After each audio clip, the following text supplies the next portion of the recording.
कथा समझ में आए। तस्य जन्म महाबुद्धि कर्माणी च महात्मा।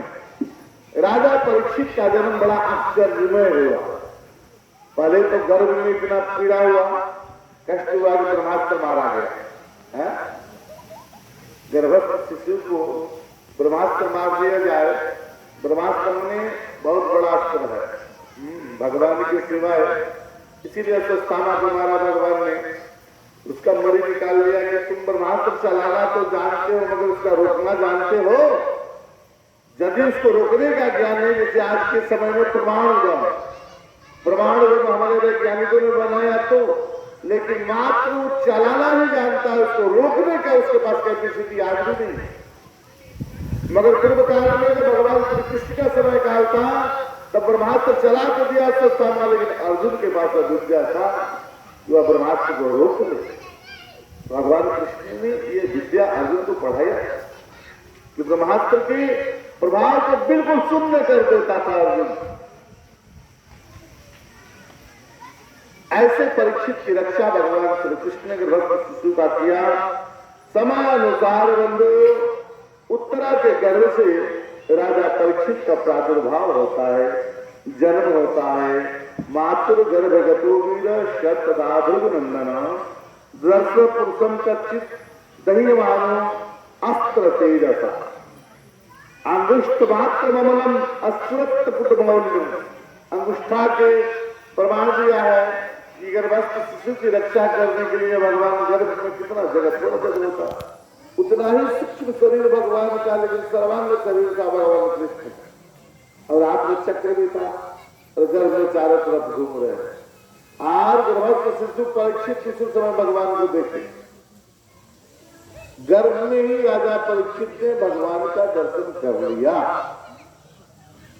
हम लोग तपस्या करके नहीं कर पाते हैं, और कितना भाग्यशाली बालक होगा कि जो गर्भ में ही भगवान का दर्शन कर बिल्कुल सूक्ष्म शरीर से। महाराज जब राजा परीक्षित का जन्म हुआ तो बड़ा सुंदर ततः सर्व गुणों करके सानुकूल ग्रहोदय, सारा ग्रह अनुकूल हो गया। सानुकूल ग्रहोदय में सारा ग्रह अनुकूल हो गया, पंचांग पूरा अनुकूल हो गया, पूरा पंचांग अनुकूल हो गया। पंचांग देखो शब्द में ही अर्थ भरा पड़ा। पंचांग का अर्थ होता है जिसका 5 अंग होता, उसको पंचांग कहते हैं। और कुछ नहीं के पंचांग। पंचांग में क्या है? 5 अंग है पंचांग का, उसको पंचांग कहते हैं। ग्रह, तिथि, नक्षत्र, योग और बार, ये लिखा है पंचांग। इसलिए उसको 5 पंचांग कहते हैं जिसका 5 अंग होता है। क्या क्या? ग्रह, तिथि, नक्षत्र, योग और बार, इसी को मिला ना। सानुकूल ग्रह हो गया, समस्त ग्रह अनुकूल हो गया महाराज। तो महाराज यज्ञ वंशधर पांडु भूयो पांडु विवल था। उसी समय राजा परीक्षित का प्रादुर्भाव होता है इस तरह धाम पर। महाराज तुरंत पांडव ने बालक का जन्म सुनकर के बड़ा हर्षित हुए कि चलो कोई तो वंश को बढ़ाने वाला, तिलांजलि जलांजलि देने वाला, नाम रखने वाला वंश में कोई तो बचा, कोई तो जन्म लिया। बड़ी प्रसन्नता हुई महाराज। तुरंत ब्राह्मणों को बुलाया, जातक्रम संस्कार इत्यादि किया कराया। पुनः नामकरण का जो समय आया तो महाराज नाम रखा गया तस्मान नामना विष्णुरात। विष्णुरात नाम रखा गया। मगर वह बालक जिसके गोद में जाता था उसी के तरफ देखने लगता था, आकर्षित हो जाता था। इसलिए उसका नाम पुनः एक नामकरण किया गया, परीक्षित। परीक्षित नाम रख दिया गया महाराज। पार्थ प्रजावित साक्षात इक्ष्वाकु मानव ब्रह्मण्य सत्य संघस्य रामो दासरथी था। ब्राह्मणों से धर्मराज ने कहा इसका जन्म कुंडली बताओ। ब्राह्मणों ने, ज्योतिषियों ने बड़ा सुंदर जन्माक्षर बनाया महाराज, जन्म कुंडली बनाया और वर्णन करते हुए कहा कि राजन धर्मराज से ब्राह्मणों ने कहा, राजन आप चिंता न करो, ब्रह्मण्य सत्संगस्य रामो दास रखिए था। सत्य में राजा हरिश्चंद्र की तरह होगा, सत्यवादी, धनुर्धर में दाशरथी राम की तरह होगा। यह तुम्हारा बालक ब्राह्मण का भक्त हो गया और ऐसा दाता शरण्य से यथा योगी नरह शिवी। दाता कैसा होगा, दादी कैसा होगा, राजा शिवी और उसी नर। दो राजाओं का बड़ा सुंदर नाम आता है, वाल्मीकि रामायण में विस्तार से यह कथा है, राजा शिवी का और कुशीनर का। ये लोग अपने आप तक को दे करके दान का महाराज रक्षा किया। राजा शिवी की कथा आती है कि एक बहेलिया था, एक बार धर्मराज उनकी परीक्षा लेने के लिए, राजा शिवी की परीक्षा लेने के लिए महाराज बहेलिया का रूप बनाया और अग्निदेव को कहा कि आप कबूतर बनो। और अग्निदेव कबूतर बन गए और धर्मराज बहेलिया बन गया। बहेलिया कबूतर को शिकार किया, शिकार करते करते कबूतर उड़ करके और राजा शिवी सिंहासन पर बैठे थे, उनकी गोद में जा गिरा। और उसी समय बहेलिया पीछे से बाण ताना हुआ, दरबार में पहुंच गया। बहेलिया कहने लगे हमारा शिकार है, और राजा कहने लगे हमारे शरण में आ गया। अब बड़ा गड़बड़ हुआ, दोनों का अधिकार है उस पर। शरणागत हूँ ये तो जनेगी अनृत्य विमान, ये मेरा पावर पाप में दे घरे जनिया।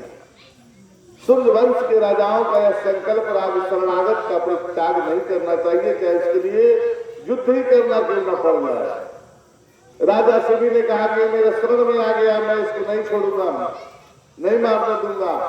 और बहेलिया कह के मेरा शिकार है, मैं भूखा रह जाऊंगा, मेरा परिवार मर जाएगा। आप यहाँ धर्म का संवाद है, धर्म का झगड़ा शुरू हुआ। वो कहे कि हमारा शरण में आ गया, राजा शिवी के हमारा शरण में आ गया, वो कहे कि हमारा परिवार भूखा मर जाएगा, हमारा शिकार है। राजा शिवी ने कहा कि इसके बदले जो तुम कहो मैं देने के लिए तैयार हूं, इसको नहीं दूंगा। बहेलिया ने कहा कि तब अपना शरीर का ही मांस दीजिए हमें। राजा शिवी तैयार हो, ऐसे दाता सूर्य वंश में ऐसे राजाओं का नाम नहीं हुआ। राजा शिवी अपने जंघा का मांस काट करके देने लगे कबूतर के बराबर, और वो तो अग्निदेव थे। जब सारा शरीर काट दिया राजा शिवी ने, जब गर्दन काटना बाकी रहा, जैसे तलवार उठाया गर्दन काटने के लिए, वैसे धर्मराज और अग्निदेव दोनों प्रत्यक्ष हो गए। 10 करोड़ आ गए, 10 करोड़। हम लोग आपकी परीक्षा लेने के लिए आए। ऐसे राजा तो शिवी अपने आप तक को शरणागत की रक्षा करने के लिए, वही यहाँ कहा महाराज विगव्याज ने कि ऐसा दाता शरण्यस्य यथा योगी नरसिंह यथोपि कविता स्वानाम भाव से योगी की वजह धर्मी नाम अग्रहणिर ऐसा तुल्यश्चा अर्जुन को। ऐसे इसका जन्माक्षर बनाया महाराज ज्योतिषाचार्यों ने, ब्राह्मणों ने जन्म कुंडली बनाया, मगर अंततः एक बात बताया, तक्षिका दात मनो में सुदीप स्रोत पसर्विता प्रवक्ष उपस्कृत्य मुक्त संग्रह पदम हरे। एक ही गड़बड़ है। क्या गड़बड़ है? तो इसकी मृत्यु तक्षक नाम की काटने से हो। यह सोचते ही पांडव दुखी हो गए। अरे राम, इतना बड़ा सब कुछ करने के बाद, इतना बड़ा राजा, इतना बड़ा दानी, इतना बड़ा तेजस फैलाने वाला सांप की का से मरेगा? इसका कोई उपाय? तो महाराज पंडितों ने कहा कि महाराज चिंता मत करो, उपस्थित मुक्त संगा पदा मरे, मगर इनको मुक्त करने के लिए सर्प काटने के बावजूद अकाल मृत्यु माना जाता है। मगर इनको सर्प काटने के बावजूद भी उपस्थित मुक्त संग्रह पदम हरे, इनको मुक्त करने के लिए एक बहुत बड़े सन्यासी का पदार्पण होगा और उनके वाग वज्रम दुष्कर्म है, वाणी के माध्यम से इनका मुक्ति हो जाएगी, इसमें कोई दो मत नहीं है महाराज।